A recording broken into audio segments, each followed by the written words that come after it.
निकाय एवं विषयों की समझ में ऐसे शिक्षण शास्त्र में जो सब्जेक्ट जो विषय हमने बताए थे कि कौन कौन से विषय ऐसे शिक्षण शास्त्र में पढ़े जाते हैं। इसी दृष्टि से हम एक तरह से सह संबंध को भी पढ़ रहे हैं कि किस तरह से ये समस्त विषय ऐसे से संबंधित होते हैं। इसके अलावा और भी विषय उससे सह संबंधित तो हो सकते हैं, लेकिन जैसे इसमें जो विषय पढ़े जाते हैं उनके शिक्षण की क्या आवश्यकता होती है वो हमने पढ़ लिए हैं। जैसे इतिहास, नागरिक शास्त्र, भूगोल, समाजशास्त्र और नागरिक शास्त्र, ये सभी हमने पढ़ लिए हैं। अब इसके बाद और जैसे कौन से विषय हैं जो एसएस से सह संबंधित होकर पढ़ाए जाते हैं और किस तरह से उनकी उपयोगिता है।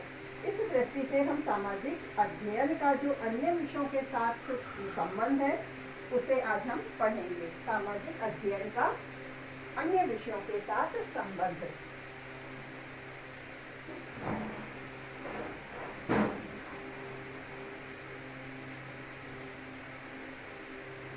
सामाजिक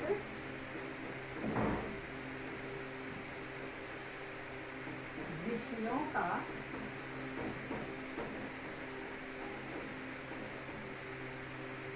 अन्य विषयों के साथ संबंध।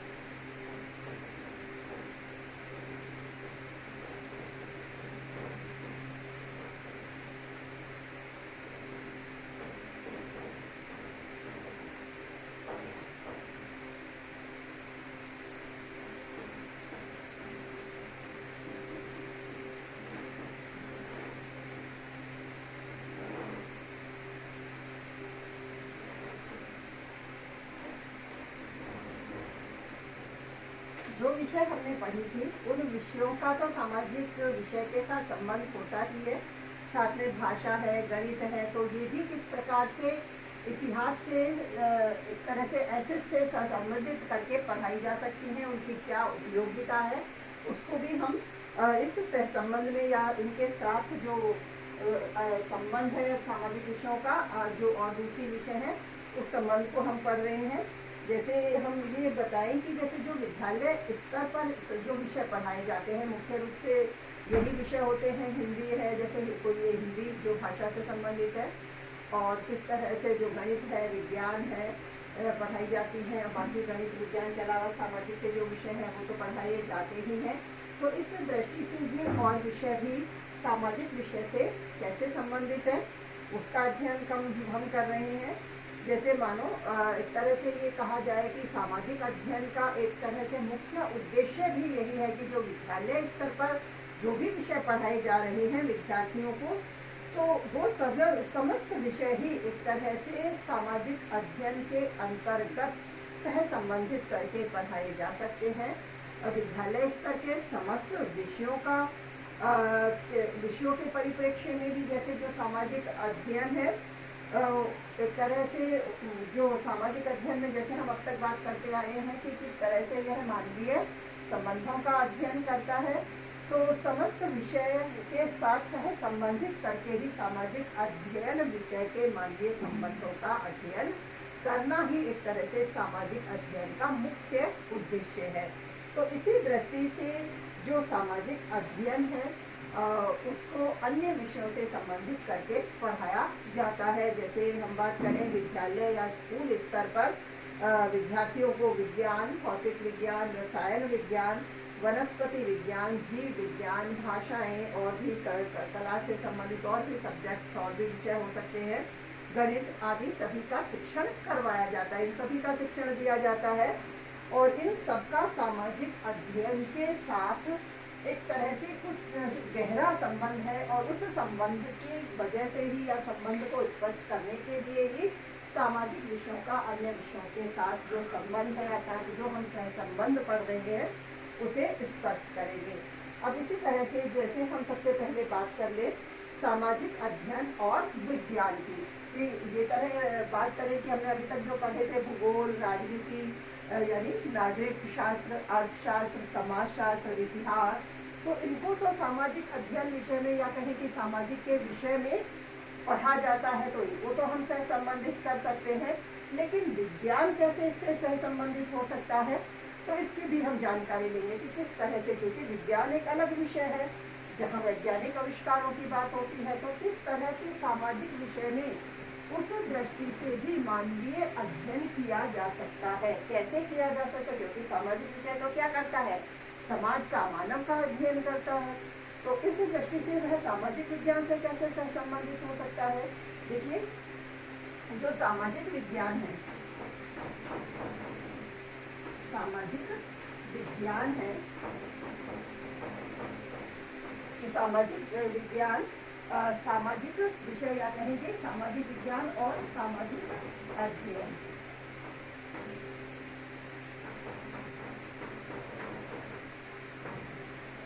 सामाजिक अध्ययन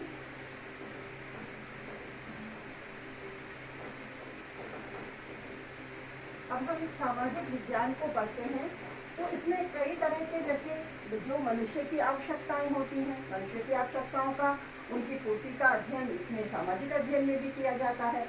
और सामाजिक विज्ञान क्या करता है, उन आवश्यकताओं की पूर्ति के लिए किस प्रकार से साधन है या किस तरह की आवश्यकताएं हैं, उनकी पूर्ति किस प्रकार से हो सकती है, इस तरह के नए नए वैज्ञानिक आविष्कार किए जाते हैं।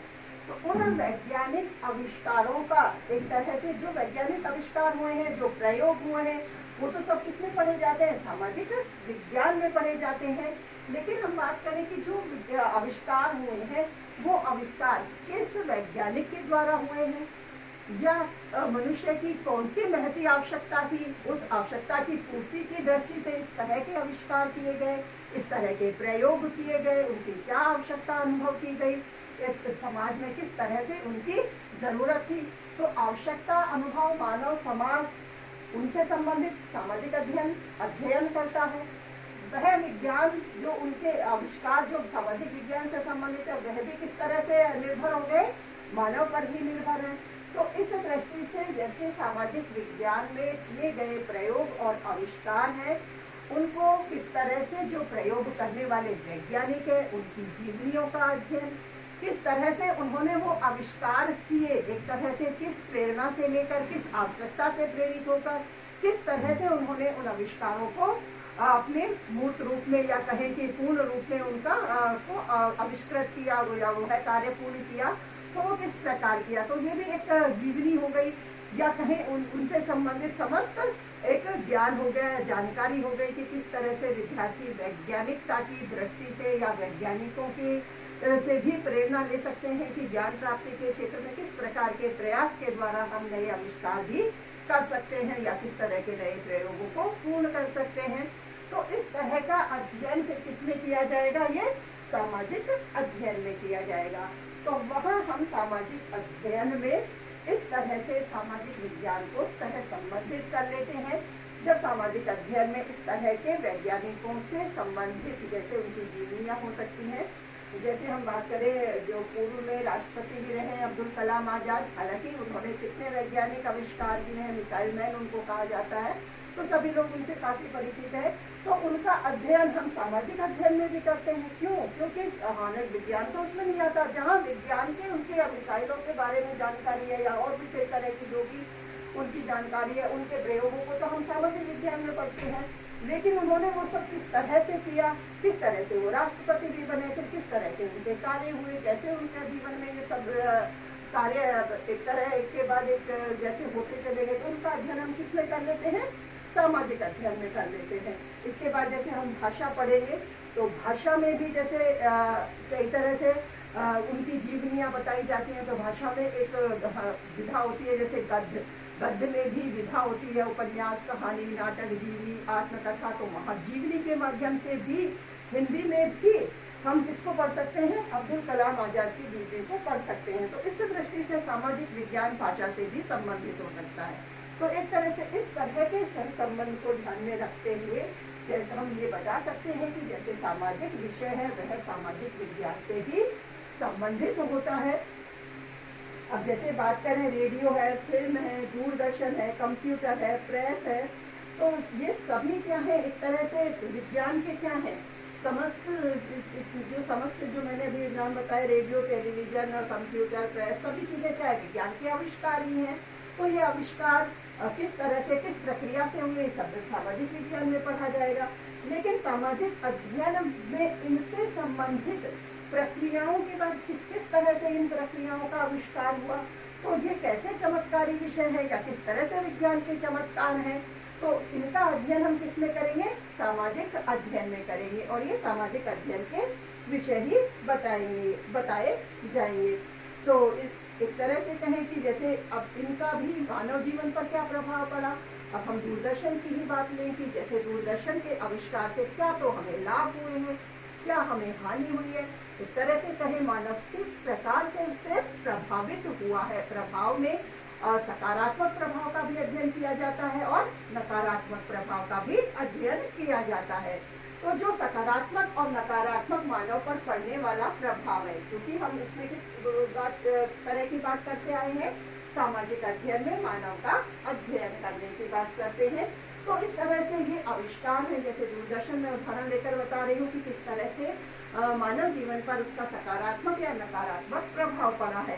तो इस तरह से मानव पर उसके जीवन पर क्या क्या प्रभाव पड़ा है, उसका अध्ययन हम किसमें करते हैं, सामाजिक अध्ययन में करते हैं। इसीलिए जैसे इन सबका मानव जीवन पर क्या क्या प्रभाव पड़ा है और किस तरह से विज्ञान को सामाजिक अध्ययन एक तरह से सामाजिक अध्ययन के वह इन प्रभावों का अध्ययन करने की दृष्टि से एक निकटता को भी व्यक्त करता है, या सामाजिक विज्ञान के किस तरह से सामाजिक अध्ययन उसके निकट ले आता है। तो हम ये कह सकते हैं कि सामाजिक विज्ञान और सामाजिक अध्ययन का गहरा संबंध होता है। अब आगे हम बात करें सामाजिक अध्ययन और भाषा की। ये तो एक विषय स्पष्ट कर लिया हमने। दूसरा, सामाजिक अध्ययन और भाषा।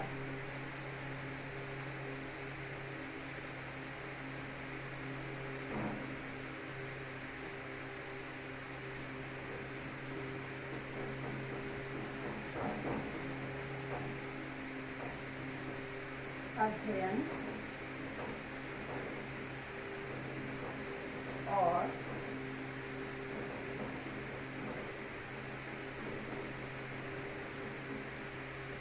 भाषा।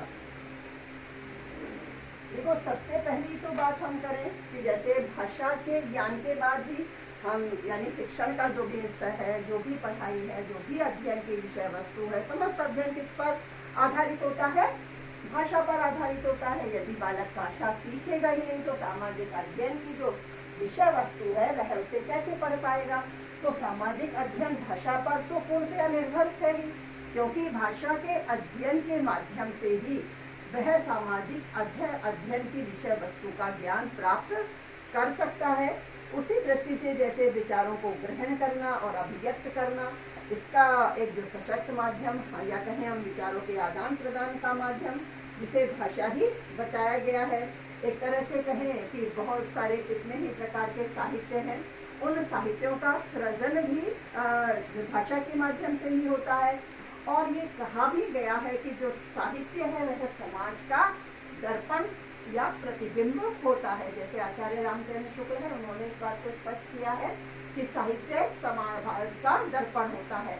अब समाज का दर्पण होता है से अब समाज से संबंधित जो भी जानकारियां हैं या समाज की जो भी परिस्थितियां हैं, वातावरण है, क्रियाविधियां हैं, वो किसी न किसी उस साहित्य में वर्णित की जाती है। साहित्य उस पर आधारित होता है। जब साहित्य में समाज की समस्त विषय वस्तु को डाला गया है, बताया गया है, और बताया किसके माध्यम से गया है, भाषा के माध्यम से बताया गया है। तो इस तरह से हम ये कह सकते हैं कि सामाजिक अध्ययन और भाषा, इनका भी आपस में संबंध होता है, क्योंकि साहित्य जैसे समाज का दर्पण या प्रतिबिंब होता है। अब भाषा की पाठ्य पुस्तक में कई तरह के निबंध, कहानियाँ, कविताएं आदि बहुत सारी चीज़ें हैं। जैसे मैंने अभी थोड़ी देर पहले बताया कि हम जीवनियाँ हैं, वो भी भाषा में पढ़ते हैं।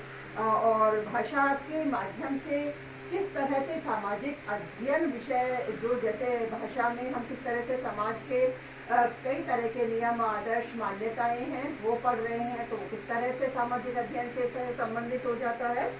इसी तरह से भाषा के बिना यदि कहें कि मानो एक शिक्षक है, वह सामाजिक अध्ययन की शिक्षा देना चाहे तो यह भी असंभव है, क्योंकि इसके लिए भाषा की, जैसे बालकों को अध्ययन करने के लिए, विषय वस्तु को ग्रहण करने के लिए भाषा की आवश्यकता होती है, ठीक इसी तरह से सामाजिक अध्ययन के अध्यापक को अपनी विषय वस्तु को बालकों तक संप्रेषित करने के लिए भाषा की आवश्यकता होती है, क्योंकि भाषा के अभाव में शिक्षण कार्य संभव नहीं हो सकता।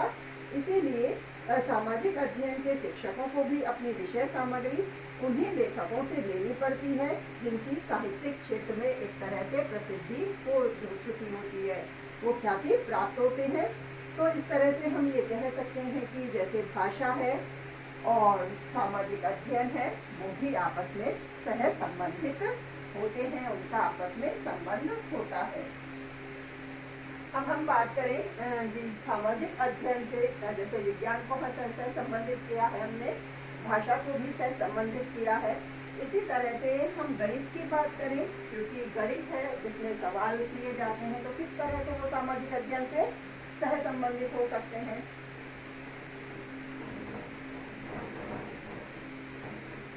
सामाजिक अध्ययन और गणित,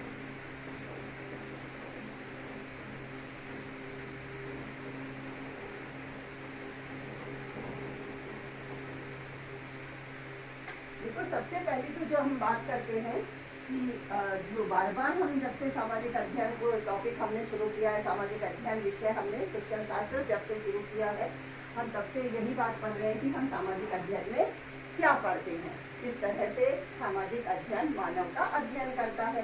तो चूंकि वह मानव का अध्ययन कर रहा है, मानव के जीवन का अध्ययन कर रहा है, तो मानव के जीवन में समाज की दृष्टि से जो भी चीजें उपयोगी हैं उनका अध्ययन सामाजिक अध्ययन करता है। तो इस दृष्टि से गणित का भी व्यवहारिक जीवन में बहुत उपयोग है। तो व्यवहारिक उपयोगिता की दृष्टि से भी गणित का अध्ययन सामाजिक अध्ययन से सह संबंधित हो जाता है। जैसे गणित के कई गणितज्ञ भी हुए हैं जिन्होंने किस तरह के मानो कहीं किस तरह के, किसी ने त्रिकोणमिति दिया है, किसी ने पाइथागोरस दिया है, तो किस तरह से ये सब एक समाज के मानव के द्वारा ही, सामाजिक मनुष्य के द्वारा ही गणित में या गणित के क्षेत्र में आए हैं। तो उस दृष्टि से भी उनका अध्ययन हम कहाँ कर सकते हैं, सामाजिक अध्ययन में कर सकते हैं। जब वहाँ हम उन गणितज्ञों का अध्ययन करेंगे तो उनके गणित के नियम वगैरह ये सब चीजें भी वहाँ पढ़ाई जाएंगी, वो भी उन्हें स्पष्ट की जाएंगी। तो इस दृष्टि से ये कहें कि व्यावहारिक जीवन में उपयोग की दृष्टि से, सामाजिक उपयोगिता की दृष्टि से मानव के लिए गणित का ज्ञान भी आवश्यक होता है। और इस गणित के ज्ञान को सामाजिक अध्ययन के माध्यम से इस तरह से सह संबंधित किया जा सकता है। जैसे हम बात करें कि जैसे जीवन का जो भी कोई क्षेत्र है, कोई भी क्षेत्र है, वहाँ हम ये कहें कि गणित की उपयोगिता नहीं है, ऐसा संभव नहीं है। किसी न किसी प्रकार से मानव के जीवन के सभी क्षेत्र गणित से भी जुड़े होते हैं, कहीं ना कहीं उसकी आवश्यकता होती ही है। अब जो सामाजिक उपयोगिता की दृष्टि से हम गणित का शिक्षण करवाते हैं, गणित में साधारण विचार, डाक खाने में बचत खाता, घरेलू बजट, बैंकिंग व समाज की विभिन्न समस्याओं को समझने का कार्य, फिर उनके विश्लेषण का कार्य, यह और फिर उन समस्याओं को समझना, किस तरह की समस्याएं आ रही हैं इनसे संबंधित, जैसे घरेलू बजट, बैंकिंग, समाज, खाता, ये सभी कहीं ना कहीं गणित से संबंधित है। तो इनसे संबंधित आने वाली समस्याओं को समझना, फिर उनके उपाय भी ढूंढना, उनका विश्लेषण करना, समाधान खोजना। तो इस तरह के विश्लेषण, समाधान खोजने में गणित का ज्ञान आवश्यक होता है, जो कि सामाजिक जीवन की दृष्टि से उपयोगी होता है। और सामाजिक जीवन का अध्ययन किसमें किया जाता है, सामाजिक अध्ययन में किया जाता है। तो इस दृष्टि से भी हम ये कह सकते हैं कि जैसे सामाजिक अध्ययन विषय वस्तु गणित की विषय वस्तु से सह संबंधित होती है। इसी तरह से सामाजिक अध्ययन में हम जो कलाएं हैं उस विषय को भी सामाजिक अध्ययन से सह संबंधित कर सकते हैं। सामाजिक अध्ययन और कलाएं, यहाँ देखते हैं।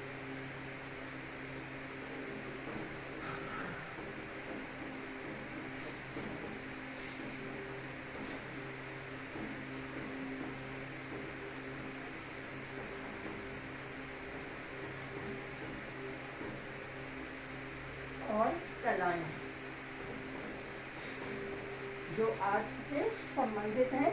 एक तरह से जो विद्यालय का पाठ्यक्रम है विभिन्न प्रकार की कलाओं को व्यक्त करने के लिए, उनके शिक्षण के लिए एक महत्वपूर्ण स्थान होता है। इसी के माध्यम से व्यक्तियों में निर्माणात्मक प्रवृत्तियों का विकास किया जाता है, उनके सौंदर्यात्मक बोध को भी उन्नत किया जाता है, उनकी भावनाओं में उदारता का समावेश भी किया जाता है। अब कला शिक्षक है इन सभी उद्देश्यों को सामाजिक अध्ययन के उद्देश्यों से संबंधित करके पढ़ा सकता है। कि किस तरह से स्पष्ट हो जाता है कि जैसे कला शिक्षक है किस तरह से सामाजिक अध्ययन में जैसे मानव के जो जीवन से संबंधित उद्देश्य हैं, जैसे निर्माणात्मक प्रवृत्ति की हमने बात की है, सौंदर्यात्मक बोध को उन्नत करने की बात की है, तो इससे मानव का जो जीवन है वह उन्नत होता ही है। तो किस तरह से मानव के जीवन को वो प्रभावित करते हैं, और जहाँ कोई भी विषय या सब्जेक्ट है जो मानव जीवन को प्रभावित कर रहा है तो वह सामाजिक अध्ययन से सह संबंधित हो ही रहा है। तो इस प्रकार से जो कला शिक्षक है तो उसके ये सभी उद्देश्य सामाजिक अध्ययन के उद्देश्य से भी मेल खाते हैं, उसी की तरह लगते हैं। इस तरह से सामाजिक अध्ययन दोनों के विकास और एक तरह से कलाएं, इन दोनों के विकास का लक्ष्य ही क्या है? मानव का विकास करना। मानव के विकास का लक्ष्य ही दोनों के मुख्य रूप से केंद्रित है, या कहें कि केंद्र रूप में कलाओं का भी और सामाजिक अध्ययन का भी, कला शिक्षक का भी एक विशेष मुख्य उद्देश्य मानव का विकास करना ही है। तो इस दृष्टि से हम ये बता सकते हैं कि जैसे सामाजिक अध्ययन तथा कलाओं का परस्पर जो आदान प्रदान होता है, तो इस तरह के परस्पर आदान प्रदान को स्पष्ट करने की दृष्टि से हम ये कह सकते हैं, स्पष्ट कर सकते हैं कि सामाजिक अध्ययन और कलाओं का भी गहरा संबंध होता है, यह भी आपस में सह संबंधित होते हैं। इस तरह से सामाजिक अध्ययन विषयों का अन्य विषयों के साथ क्या संबंध होता है, ये किस प्रकार अन्य विषयों से सह संबंधित होती है, इसमें हमने गणित, भाषा, कला और विज्ञान इन 4 विषयों को पढ़ लिया है। इससे आगे और भी जो विषय हैं जो सामाजिक अध्ययन विषय से सह संबंधित हो रही हैं उनको भी हम पढ़ेंगे, जैसे नागरिक शास्त्र, अर्थशास्त्र, इतिहास वगैरह है जो हमने और इससे पहले पढ़ी थी, तो वो भी किस तरह से सामाजिक अध्ययन विषय से संबंधित होती है, उनका अध्ययन हम कल करेंगे।